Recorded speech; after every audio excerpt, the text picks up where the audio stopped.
Have you ever, stepped up to do your fair share of a group project, only to watch some slacker just completely reap all the benefits of your hard work? Oh, it is just infuriating. Right. It really is. But mathematically speaking, that slacker is actually doing the right thing. Wait, the right thing. Yeah, I know it sounds crazy, but today we're figuring out how human society actually survives when cold, hard logic dictates that we should all just be relentlessly selfish.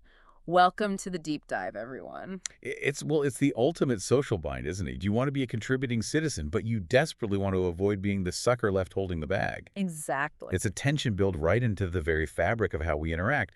And frankly, it is a miracle we managed to get anything done at all. Okay, let's unpack this. Today, we are exploring the hidden mathematical and social rules that keep our society from just, collapsing into absolute chaos. We've got a really fascinating stack of sources to go through today. We sure do. We're looking at Robert Axelrod's foundational texts on the evolution of cooperation, Eleanor Ostum's Nobel-winning principles for shared resources, and even some modern evolutionary game theory. Plus, we've got essays on Thomas Schelling's strategic theories and a surprisingly analytical Reddit debate. That Reddit thread actually gets pretty intense. It really does. But before we dive into the deep end of global politics, we need a baseline. So could you explain the classic prisoner's dilemma from the sources, just to set up why cooperation is so incredibly difficult? Sure. So imagine you and I are interacting, and we each have a choice. We can either cooperate with each other, or we can act selfishly and defect. Okay, simple enough. Right. Now, if we both choose to cooperate, we both get a solid reward. Let's just call it $3 each. It's a mutually beneficial, healthy outcome. Sounds like a win-win. But if we both act selfishly and defect, we essentially just punish each other. We walk away with only $1 each. Okay, but where's the trap? Why wouldn't we just always cooperate? The trap lies in the mismatched outcomes. If you decide to be a good person and cooperate, but I decide to defect and take advantage of you, I get the maximum payout of $5, and you get absolutely nothing. Oh, wow. So that's what game theory calls the sucker's payoff, right? Exactly, you get zero. And the cruel logic here is that mathematically, no matter what you choose to do, my highest possible payout always comes from defecting. So even if I cooperate, you're incentivized to backstab me. Yep, because my defecting bumps my payout from $3 to $5. And if you defect, my defecting saves me from a total loss, getting me $1 instead of zero. So the pure cold math dictates that a rational actor should always, under every circumstance, defect. Yes. But if we both follow that flawless mathematical logic, we both end up with $1 instead of the $3 we could have easily had. So the optimal choice for the individual guarantees a terrible outcome for the group. That is just, it's wild. Since pure math tells us to be selfish, how did human civilization ever even develop? That is the million-dollar question. And to find out, the research takes us back to 1980, to Robert Axelrod's famous computer tournaments. Right, yeah. Axelrod wanted to see what would happen if you played this prisoner's dilemma not just once, but over and over again in a continuous sequence. The iterated prisoner's dilemma. Exactly. So he invited game theory experts from all over the world to submit their best strategies, written as computer code. And they played against each other in this massive round-robin tournament, right? Like 63 different, incredibly complex strategies. Yep. But the winner was remarkably simple. It was submitted by Anatol Rappaport, and it was famously called tit-for-tat. Tit-for-tat.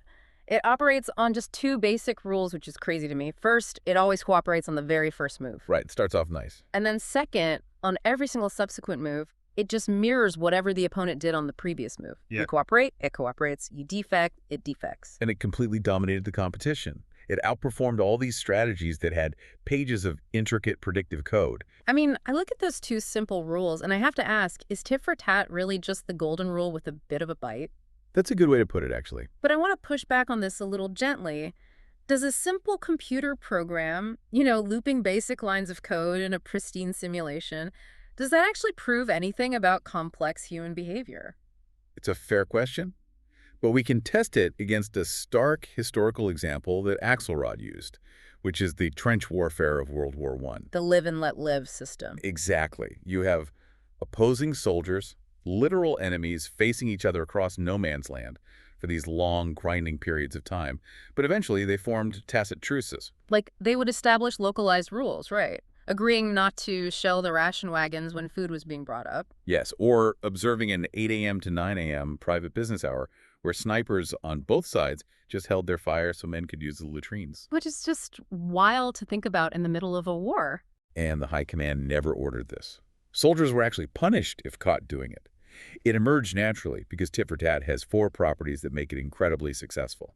First, it's nice, meaning it never defects first. Okay, makes sense. Second, it's provocable. If the enemy shoots at your wagons, you retaliate immediately. Third, it's forgiving. Once they stop shooting, you stop shooting. And fourth. Fourth, it's clear. Its behavior is completely legible to the other side. Right, you know exactly what you're dealing with. No hidden agendas. Exactly.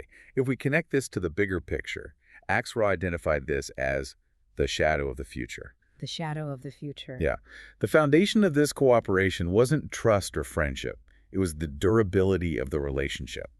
When players know they will interact indefinitely, that shadow looms over them, and cooperation becomes rational. Okay, tit for tat is elegant. But Axelrod's tournaments were perfectly clean mathematical environments. What happens in the real world when someone just accidentally pushes the wrong button? You mean noise? Right, like what if I meant to cooperate, but my email sounded passive-aggressive and you misinterpreted it?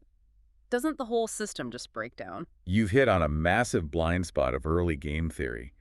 In the messy reality of noise, pure tit-for-tat completely unravels. Yeah, Ken Binmore's critique and the modern evolutionary game theory from our Reddit and Ox Journal sources point this out. In a noisy tournament, pure tit-for-tat falls into a massive death spiral. Because if I accidentally defect, you retaliate on the next turn. And because you just defected, I now have to retaliate against your retaliation. We're just locked in this endless blood feud over one tiny mistake. Exactly. So to survive this noise, tit-for-tat evolved into something called generous tit-for-tat, which forgives a small percentage of defections to break that cycle. Which sounds great. Society needs a bit of grace, you know? It does, but here's the insidious part. Generous tit-for-tat creates an environment that is so safe it allows always cooperate strategies to thrive. Wait, like unconditional cooperators, people who just absorb punishment. Yes.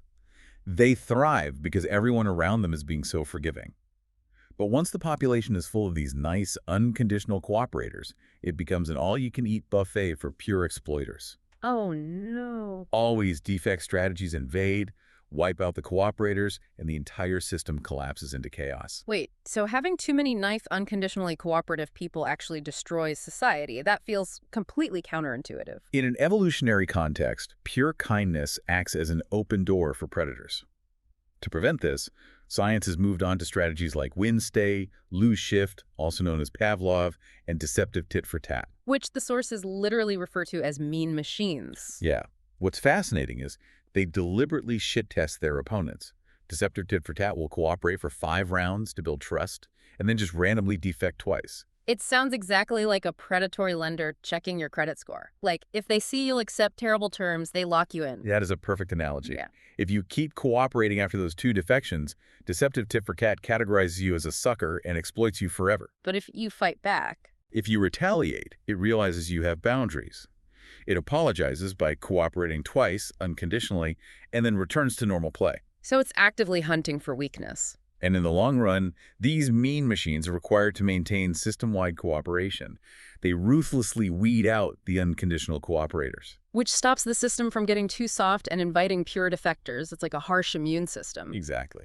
But I mean, since humans don't want to rely on ruthless, exploitative, mean machines to run our daily society, how do we solve the problem of accidental mistakes? Well, that brings us to a concept from our less wrong source called contrite tit-for-tat, or CTFT. Right, CTFT. Yeah. It adds this completely new variable into the mix. Yeah. Standing, like good standing or bad standing. Yes. So if Alice is in good standing but accidentally defects against Bob due to noise, Bob understandably gets mad and retaliates. But Alice, knowing she messed up, realizes she is in bad standing, so she accepts the punishment. Exactly. Instead of retaliating back and starting a feud, she cooperates on the next round. Her standing is restored and the cycle is broken. Here's where it gets really interesting. It's like bumping into someone in a doorway. Oh yeah, the doorway analogy. Under pure tit-for-tat, you bump into me, so I yell at you, then you yell back, and suddenly we're in a blood feud. But with contrite tit-for-tat, you realize you were standing in the way. You're in bad standing. Right, so you just say, oh, my bad, sorry. Yeah. You accept the yelling, The tension drops and the feud never happens. What CTFT essentially does is act as a rudimentary court system. Pure reciprocity just creates vendettas. You desperately need a shared standard of what is acceptable versus unacceptable behavior. Without a clear bar of shared expectations, standards inevitably drop to the lowest common denominator, right? Absolutely. Okay, so we've solved two-person cooperation with this idea of standing. But how do we scale these rules up to entire communities or nations? Like moving from individual psychology to institutional design. That's where we look at Elinor Ostrom's Nobel-winning principles for governing the commons, like managing shared public resources, like a park or a water supply. One of her key principles is graduated sanctions, right? Yes. Punishments that scale based on the history of the deviance, not just a grim trigger where one strike means you're out forever. And the sources bring in that laboratory experiment by Van Klingren and Buskins, which actually proved Ostrom right. It did. The lab proof showed that graduated sanctioning works much better for long-term sustainability than strict mutual sanctioning. And a huge part of that experiment was that endogenous rules chosen by the community itself have way higher legitimacy and induce more cooperation than exogenous rules imposed from the outside. People respect the rules they help create. Yeah, that makes total sense. But let's pivot to the absolute macro level, global strategy. Thomas Schelling's theories of commitment and competition in risk-taking specifically applied to the U.S. China trade war in our Ox Journal source. Right. And before we get into this, we should be really clear here. Yes, absolutely. Just as a quick disclaimer for you listening, we are not taking sides or endorsing the political actions of either the U.S. or China. We are simply reporting the game theory mechanics exactly as they are presented in the source material. Purely analytical.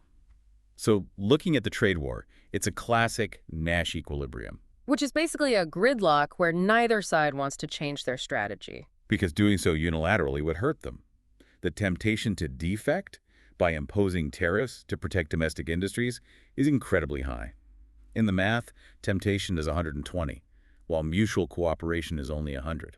So because the temptation to protect yourself is higher than the status quo, both nations defect, slap tariffs on each other, and end up at a suboptimal payoff of 90. Exactly. They both take the hit. So does overcomplicating our strategies, like these intricate trade negotiations or Nixon's madman theory, does that actually guarantee we fail? This raises an important question. The source points out that as strategies become too calculated and intricate, they just lead to misinterpretations and delays. It breaks down the very cooperation it was trying to secure. Yes. The other side just reads it as noise.